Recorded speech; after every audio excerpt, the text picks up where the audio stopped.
Let's look at some of the bad advice out there about what it takes to get a six-pack. There's so much BS out there that you need to do all these things in order to have a six-pack. So before we move into the class, I want to get all of that out of the way first. So all of the misconceptions, all of the lies, so that when you walk into the rest of this course, at least you'll have a clear idea of what it takes. So I've got some notes here in front of me, which I'll reference as well.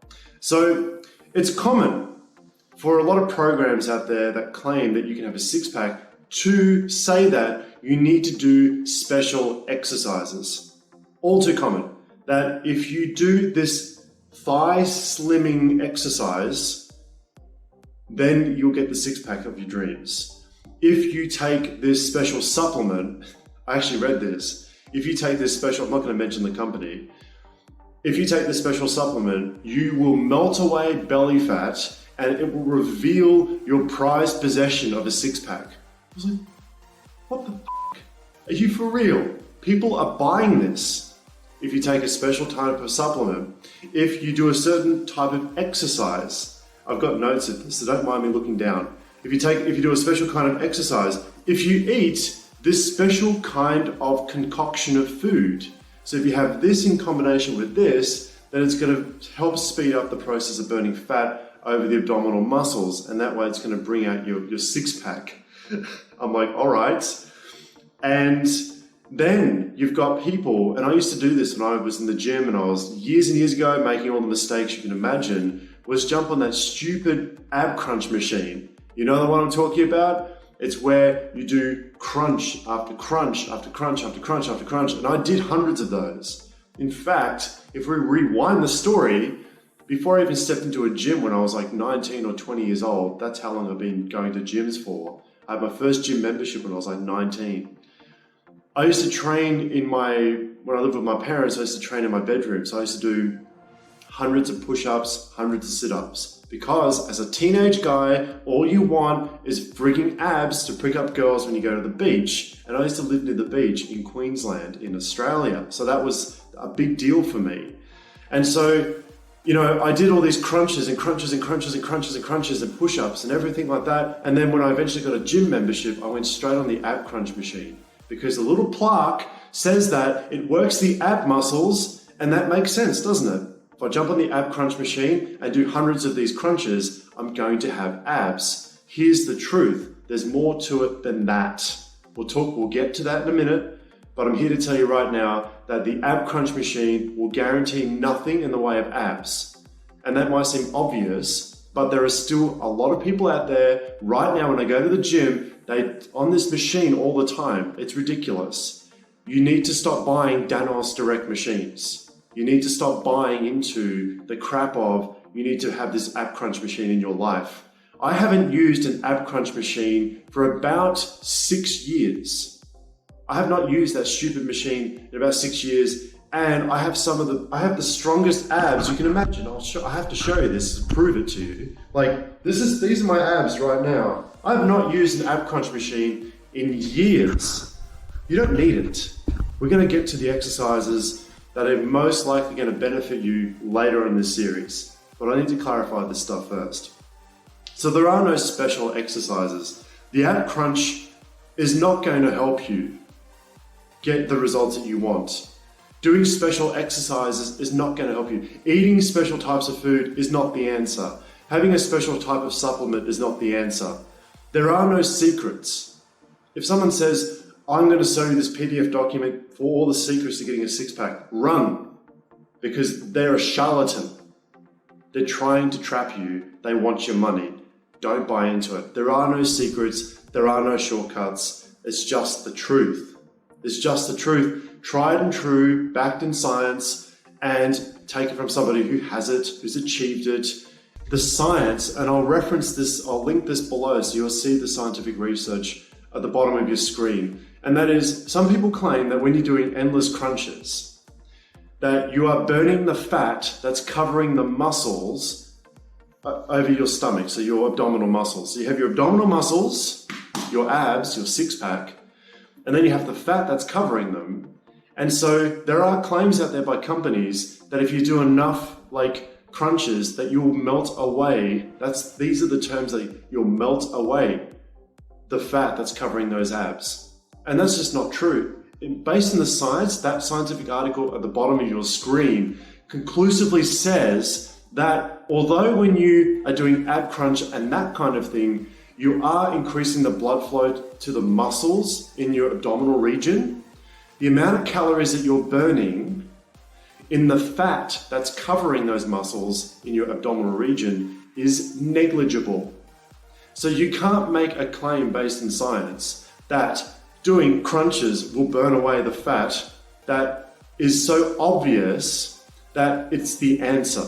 It's just not true, and it's not backed in any reasonable, reputable science. And then these same companies will say, well, how about you buy our targeted fat loss program or our spot reduction program? Like we can, what areas of the body do you want to lose fat from? Oh, I want to lose fat from my obliques, my love handles. I want to lose fat from my thighs.